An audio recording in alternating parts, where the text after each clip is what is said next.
안녕하세요.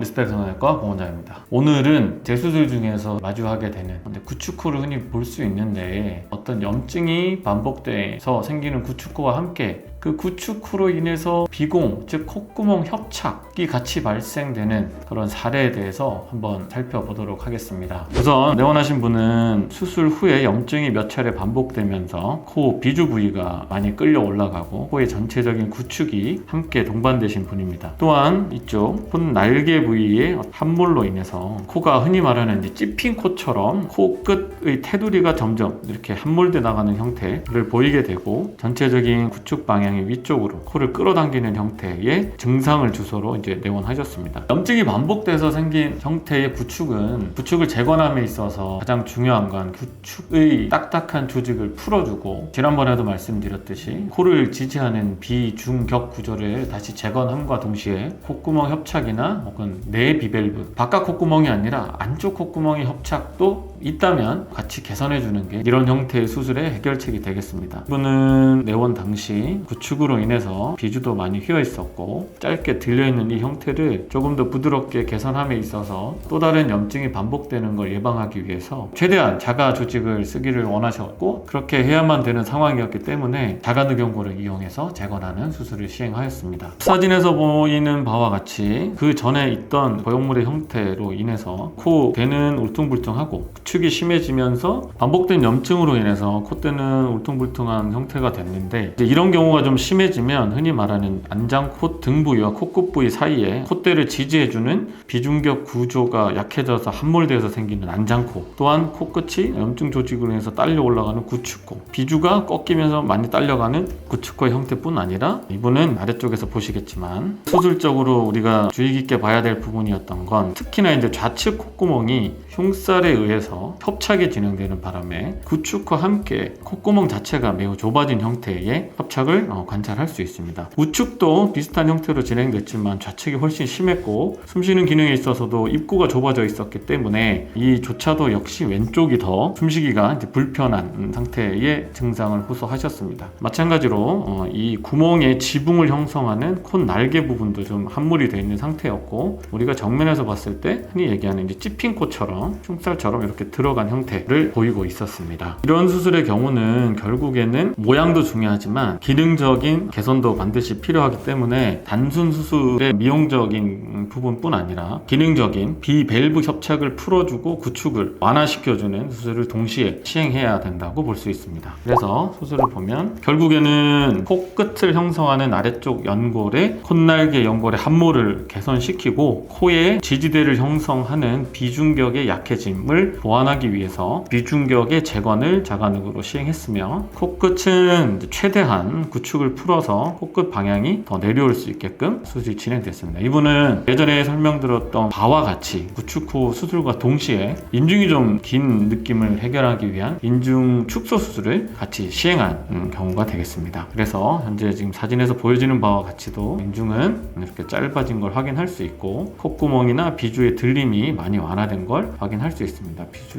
콧구멍의 콧날개가 아래쪽으로 많이 내려왔고 찝힌 코 부분에 해당하는 이 부분이 많이 개선된 걸 볼 수 있습니다. 이를 아래쪽에서 보게 되면 함몰되어 있던 콧날개 부분을 개선시키고 콧구멍 안쪽에 있었던 흉살 부분을 풀어줌으로 인해서 콧구멍이 협착으로 인해서 숨쉬기 불편했던 상황을 많이 개선한 모습을 확인할 수 있습니다. 이런 경우는 사실 구축에 의한 생긴 증상들이기 때문에 단순 구축코뿐 아니라 과정 중에서 손상을 받았던 이런 기능적 문제를 반드시 같이 해결을 해야만 재발을 방지할 수 있을 뿐더러 미용상의 효과를 조금 더 증가시킬 수 있는 결과를 만들 수 있습니다. 가장 중요한 건 이제 숨쉬기 불편한 걸 개선하는 거, 이게 이제 중요하기 때문에 만족도가 높은 수술이라고 볼 수 있습니다. 구축코 수술로 인해서 재수술을 하는 경우는 단순 조직의 구축의 경우도 있지만 지금처럼 콧구멍이 흉살과 아래쪽 콧날개 연골의 함몰로 인한 콧구멍 자체에 외 비밸브 함몰을 동반한 경우는 원인을 다 제거를 제거를 해주는 방향으로 복합적인 수술을 시행해야 되기 때문에 단순히 미용을 위한 수술뿐 아니라 겉날개도 올리고 찝힌 부분도 풀어야 되면서 또 막혀있는 코의 공간을 확보해주는 수술을 같이 시행해야 되는 복잡한 수술이 되겠습니다. 이분 같은 경우는 다행히 코 비밸브를 막고 있는 흉터의 형태가 굉장히 딱딱하고 크지는 않았기 때문에 복합 조직 이식술 같은 과정은 필요하지 않았지만 이분보다 조금 더 심한 케이스의 경우는 조금 더 복잡한 수술의 과정이 필요할 수 있습니다. 네, 이상 리스펙 성형외과 고문장이었습니다. 감사합니다.